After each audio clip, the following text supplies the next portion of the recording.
Ah, 2025, quelle année pour la France. Un spectacle, vraiment un mélange fascinant de génie et de chaos. On va décrypter ensemble cette année un peu folle où le pays a semblé danser en permanence au bord du vertige. Voilà une phrase qui résume, mais alors parfaitement, l'année entière. La France n'avance pas, elle improvise. C'est exactement ça. Une nation qui, au lieu de planifier, navigue à vue avec une improvisation qui est, il faut le dire, aussi brillante que chaotique. Et donc, 2025, c'est l'année où on a tout tenté, et souvent tout en même temps. Une année de contradictions, mais vraiment profonde, où le grandiose et l'absurde se sont côtoyés à chaque instant. Allez, on commence par le sport. Et là, attention, c'est un domaine où les victoires, même les plus belles, ont réussi à déclencher des crises existentielles, mais tellement françaises. Franchement, quand on regarde la liste, sur le papier, 2025, c'est une année de dingue. Le 15 de France qui gagne les 6 nations, le PSG qui enfin remporte la Ligue des Champions, Pauline Ferrand-Prévot sur le Tour, bref, une vraie avalanche de succès. Sauf que, derrière toute cette euphorie, il y avait comme un malaise. Prenons l'exemple du PSG. 15 ans qu'ils attendaient ça, le rêve impossible qui se réalise enfin. Et la réaction? On s'attend à une fête nationale, non? Eh bien pas du tout. Une crise d'identité, carrément. Tout le pays s'est mis à se demander « Bon, et maintenant on fait quoi ?» C'est incroyable, comme si la quête, le chemin, était finalement plus importante que la victoire elle-même. 160 km, c'est la distance, c'est juste énorme. On parle de la Diagonale des Fous, un ultra-trail dans la boue et de nuit. Rien que ça. Et ça, bien sûr, ça nous amène à la question. La question que tout le monde s'est posée en voyant ça.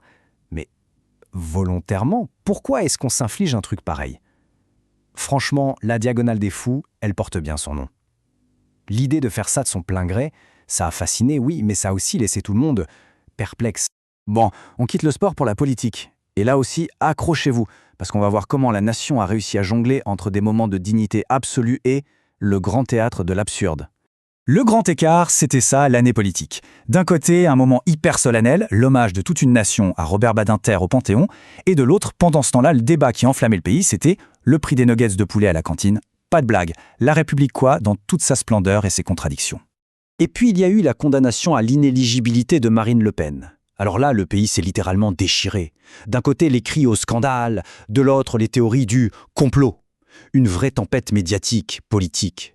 Et pendant tout ce vacarme, pour l'institution judiciaire, eh bien, c'était juste un mardi, business as usual. Autre grand moment, la santé mentale, déclarée grande cause nationale. Super. Sauf que, dans un pays qui se sentait épuisé, anxieux, le discours a eu du mal à passer. Et cette citation, elle tape en plein dans le mille. On se retrouve avec des dirigeants qui parlent de résilience comme si c'était un mob design. Un mot à la mode, complètement vidé de son sens et déconnecté de ce que les gens vivent. Passons à l'économie. Un domaine où, disons-le, la grande ambition s'est un peu heurtée à une spécialité bien française, l'art de l'hésitation. L'art de beaucoup réfléchir. Parfois un peu trop longtemps.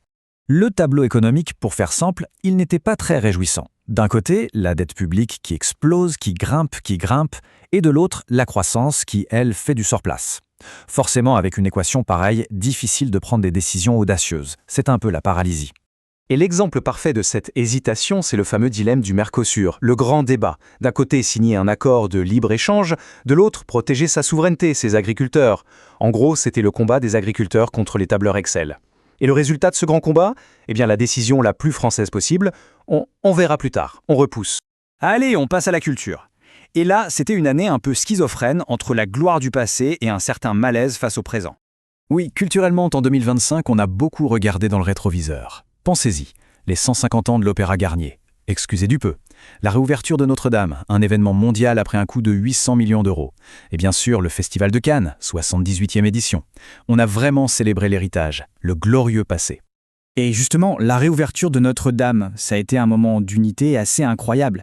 Et la citation le dit avec une pointe d'ironie parfaite, « Rien ne rassemble autant que des pierres brûlées restaurées à 800 millions d'euros ». C'est un peu cynique, mais il y a une grande part de vérité, non ? Ce patrimoine partagé, même abîmé puis restauré, c'est un ciment extrêmement puissant. Et puis, au milieu de toutes ces célébrations, un geste fort. Marjane Satrapi qui refuse la Légion d'honneur. Et là, séisme médiatique. C'est fascinant de voir qu'en France, le fait de refuser une médaille peut générer plus de débats, plus de chocs que le vote de certaines lois. C'est en dit long vraiment sur le poids écrasant des symboles dans le pays. Mais voilà, au-delà de tout ce bruit, de la politique, des polémiques culturelles, il y a eu aussi des moments plus discrets, des instants de grâce, de pure humanité. Comme l'histoire de Fousseynou Cissé. C'est simple, c'est direct. Un incendie se déclare dans un immeuble.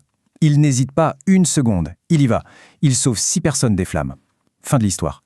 Pas de débat, pas de récupération politique, pas de slogan, juste un acte de courage pur. Et ça a fait un bien fou au milieu de toute l'agitation. Et cet esprit de solidarité, on l'a vu ailleurs. Des initiatives qui naissent un peu partout, sans aucun soutien officiel. Des trucs comme la Journée positive ou Stream for Humanity. Ce sont juste des gens, des citoyens qui décident de s'organiser pour s'entraider. Et ça marche. Ça prouve que bien souvent, cette solidarité de terrain est bien plus agile, bien plus efficace que la grande machine de l'État. Alors au final, comment on résume cette année 2025 ? Eh bien, l'image d'une série télé est parfaite. Une mauvaise série peut-être, un peu mal écrite, avec des rebondissements improbables, oui, mais une série française. Et c'est tout le paradoxe. On passe notre temps à se plaindre, à râler, mais on est devant notre écran pour la saison suivante. Pourquoi ? Parce qu'au fond, on l'aime ce chaos. Il est frustrant, il est magnifique, mais surtout, il est à nous. C'est le nôtre. Alors, la question se pose tout naturellement face à ce spectacle permanent, épuisant, mais tellement attachant. La saison 2026, on la regarde.